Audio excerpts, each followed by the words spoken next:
तो अब देखो क्या लिखा है, वेद क्या बता रहे हैं परमात्मा के विषय में। देखिएगा, हम ऋग्वेद मंडल नंबर 9 सूक्त 1 मंत्र नंबर अब 8 पढ़ेंगे। उस पुरुष माने परमात्मा को उग्र गतियां यानी भयंकर स्थिति प्रेरणा करती हैं और भासमान शरीर को यानी सुंदर शरीर को वह पुरुष वह परमात्मा प्राप्त होता है।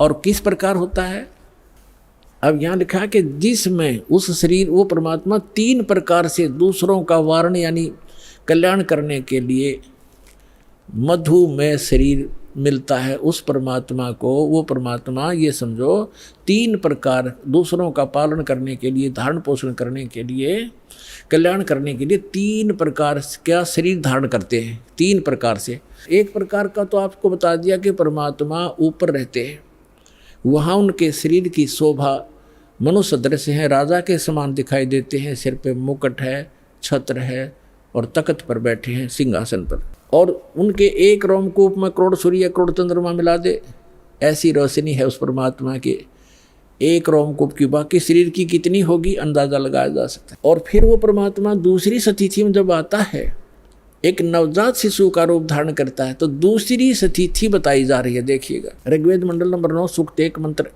अब 9 पढ़ेंगे हम, ये 9वां है। इसमें लिखा है कि अभी इमम अधन्या उत्सनंती धेनव, धेनो माने गाय, शिशु माने बालक रूपधारी, सोम माने परमात्मा, इंद्राय पातवे। इसका अर्थ है इमम माने उस, सोम माने परमात्मा, पुरुष माने परमात्मा को, पुरुष माने परमात्मा, क्योंकि इन्होंने यहाँ सोम माने परमात्मा होता है। ये देखिए शुरू में इसी सूक्त के प्रथम मंत्र में सोम शब्द है। ऋग्वेद मंडल नंबर 9 सूक्त 1 मंत्र 1 में, इस 1 में ये सोम शब्द है। सोम, सोम माने परमात्मन। तो यहाँ अब हम यहाँ भी सोम लेंगे। ऋग्वेद मंडल नंबर 9 सूक्त 1 मंत्र 9 में सोम शब्द है। सोम, उस परमात्मन को, उस परमात्मन को, उस पर पुरुष को, परमात्मा को जो शिशु रूप धारण करके आता है कुमार अवस्था में यानी बाल्य अवस्था में। अभी अधन्या, अधन्या माने अहिंसनीय लिख दिया इन्होंने। अध्य माने अभी माने पूर्ण रूप से, सब प्रकार से। अधन्या माने बिना धनाई, धेनो माने गौवे। हमारे यहाँ क्षेत्र में हरियाणा के अंदर जो गायें नए दूध नहीं होती, गर्भ धारण नहीं किया जिसने, उसको ये कहते हैं ये बिना धनाई है, अधन्या। क्योंकि ये कुछ शब्द हमारी लैंग्वेज में संस्कृत के, कुछ पंजाबी के, कुछ वैसे अन्य भाषाओं का भी समावेश है। जैसे अब इंग्लिश वर्ड भी गढ़े हो गए शब्द हमारी भाषा में, ऐसे पहले से हमारे कुछ शब्द मिले हुए हैं भाषा में। तो हम अधन्या माने बिना धनाई, अभी अधन्या पूर्ण रूप से यानी कंवारी, धेनो माने गौवे। उस परमात्मा की जो शिशु रूप धारण करके जब आता है, उनके परवरिश की लीला कुंवारी गायों के द्वारा होती है, ये वेद बताते हैं। और वो किस परमात्मा की हुई है? श्री कृष्ण की का इतिहास आपके पास जीवनी है, श्री रामचंद्र की जीवनी आपके पास है, जिनको आप भगवान माना करते थे, या ब्रह्मा विष्णु महेश की दिखा दो इतिहास, उन्होंने ऐसे कुंवारी गाय का दूध पिया हो। तो who is God? Kabir is God. और कौन कबीर? जो काशी में आए थे, धानक दुल्हा। अब देखो, हम ये पढ़ रहे हैं ऋग्वेद मंडल नंबर 9 सूक्त 1 मंत्र 9 में, उस परमेश्वर को शिशु, जो शिशु रूप धारण करके आता है, अभी अधन्या, इसको हम पढ़ेंगे कंवारी, अभी अधन्या कंवारी, धेनो माने गौवे, गायें तृप्त करती हैं, उसका पालन करती हैं।